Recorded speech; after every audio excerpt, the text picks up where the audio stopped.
40 i les empreses que es dediquen al tema d'àrids són molt importants perquè sense àrids no es poden construir infraestructures ni es poden fer grans obres, no? Per tant, els àrids són fonamentals. El grup 40, a més, ha pres una decisió radical a favor del medi ambient i el que està fent és que les intervencions de les que extrau àrids el que fa és fer-los un tractament que suposa una adequació amb la naturalesa, no? I llavors això jo penso que és una qüestió molt important i aquesta actitud que tenen d'anar més enllà fins i tot de la legislació, més enllà d'allò estrictament obligatori, no?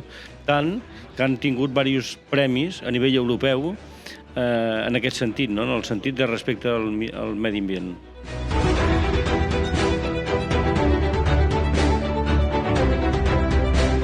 Des de la vessant comarcal, per nosaltres el fet de reconèixer empreses i empreses industrials, que a la comarca tampoc en tenim moltes, és una fita molt important. Una empresa que porta 50 anys, amb un sector que ha anat evolucionant al llarg del temps, que està ja en tercera generació i quasi, podríem dir quasi un peu a la quarta.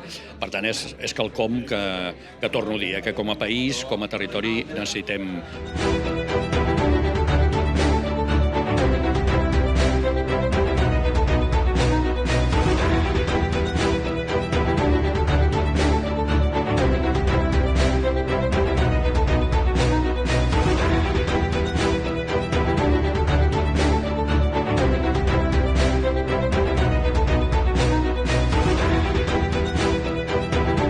Anys és un orgull i esperem continuar molt més i esperem que tot el tema burocràtic algun dia o altre s'arregli. No sé com, perquè jo hi tinc molta mania. Per la meva banda, òbviament, un orgull ser aquí d'avui, ser la tercera generació davant d'aquest negoci. Honrar el meu avi i el seu germà, que van començar aquesta empresa ara fa 50 anys. Un agraïment als meus pares, en Quim i la Marta, que són aquí, que han sabut fer créixer i consolidar el negoci. I a pesar que jo crec que des que es va començar el negoci d'avui ha canviat molt tot, la idiosincràsia del negoci en si, aquí estem, aquí ens mantenim.